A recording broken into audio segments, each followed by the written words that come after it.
Good day mga kariks ko Ngayon po pala ay Martes and mamaya ay may pasok tayo. Naisip ko nga rin pong magdala na itong mga fuzzy wire na gagawin kong bulaklak. Para habang walang classes, gumagawa ako ng petals. Maaga rin po kasi akong pupunta ng school kasi may practice po kami ng sayaw para sa PC namin. And yung klase naman po kasi namin is 4 to 6. Kaya ayan si ate niyo, magdadala siya ng buting tingin dun sa school.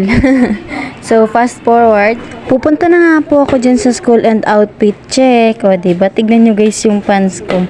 Nasobrahan na sa punit. Yung sa may bandang tuhod. Oh my gosh, ang init.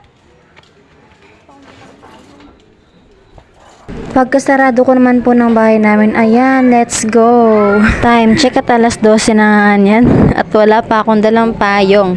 Syempre dahil maaga pa, so lalakarin lang natin yan hanggang dun sa gate ng Vista Verde and dun na lang tayo sa loob sasakay.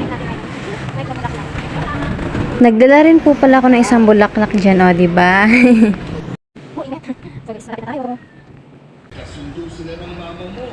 Malapit na nga po tayo sa sakayan ng tricycle. Pagkadating ko naman po dito sa sakayan ng tricycle, nakita ko po si Untalan. Siya po yung president namin sa classroom.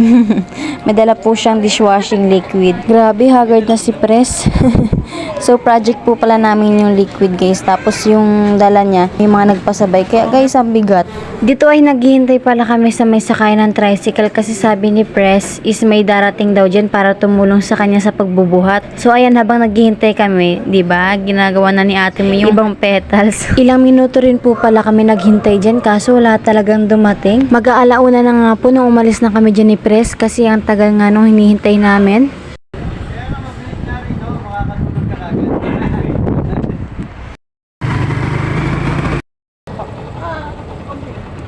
Pagbaba nga po namin ng tricycle, si Pres na rin po yung unang nagbuhat niya. Nagpalitan lang din po kami sa pagbubuhat kasi mabigat nga po yan. Kung titignan nyo nga po yung karton, nakakalain nyo na spaghetti yung laman. Kasi tignan nyo yung karton niya guys. Del Monte Spaghetti yung nakasulat.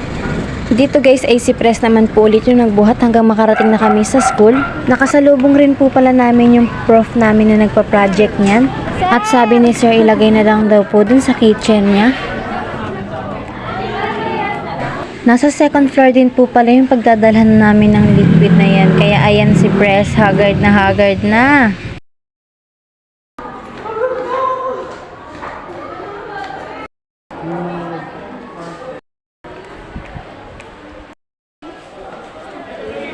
Pagkahatid nga po namin ng dishwashing liquid, ayan, dumiretso na rin po kami sa mga classmate namin.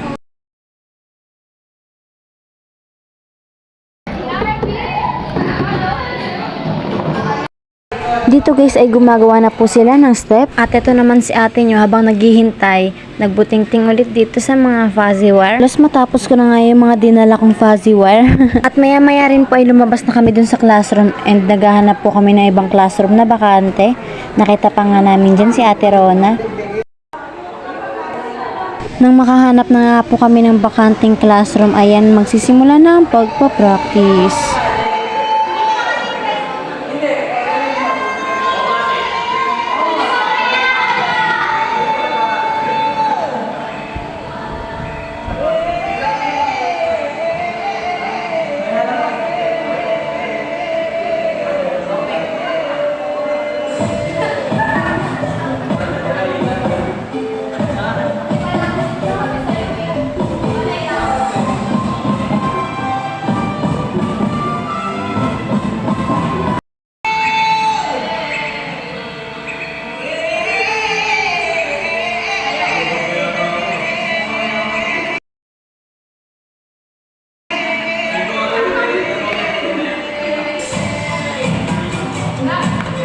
Pagkatapos naman po namin mag-practice, ayan, for the TikTok muna si ate niya.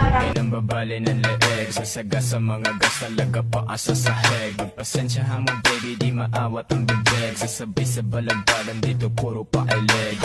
Maya-maya rin po ay ayan, pumasok na kami sa classroom. History nga po pala yung subject namin ngayon. At ito nga si Pres na kaninang haggard nag-aayos na. Para naman maging fresh.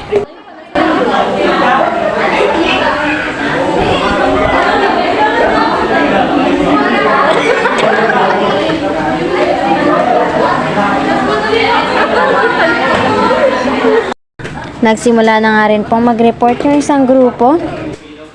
At ito naman si Boy gising. Ginising ko naman si Sir. Joke lang. Ayan, so pagkatapos nila mag-report, kaunting tanong lang ni Sir and pinaupo na rin sila. In connection to Article 10, the National Economy and Patrimony. At fast forward, ayan, uwian na nga namin.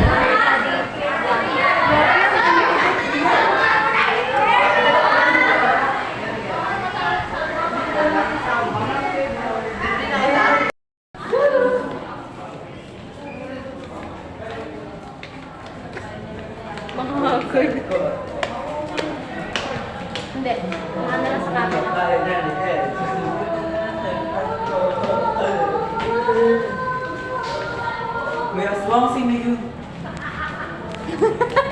Dito guys, so uuwi na ako. Doon nga po pala ako dadaan sa may sabungan para ang labas ko ay sa kanto kasi bibili po pala ako dun sa O-Save.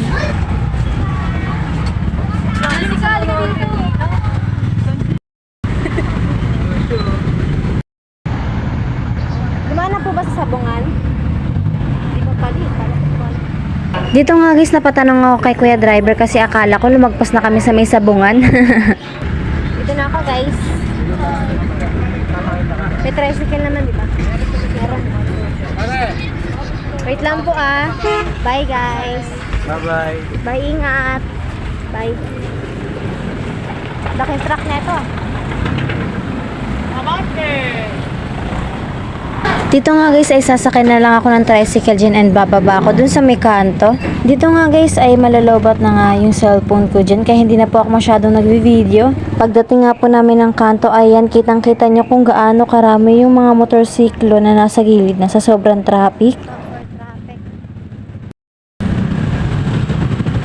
Pagpasok ko nga po dito sa may silanganan ayan dumiretso na rin po pala ako dito sa may grocery.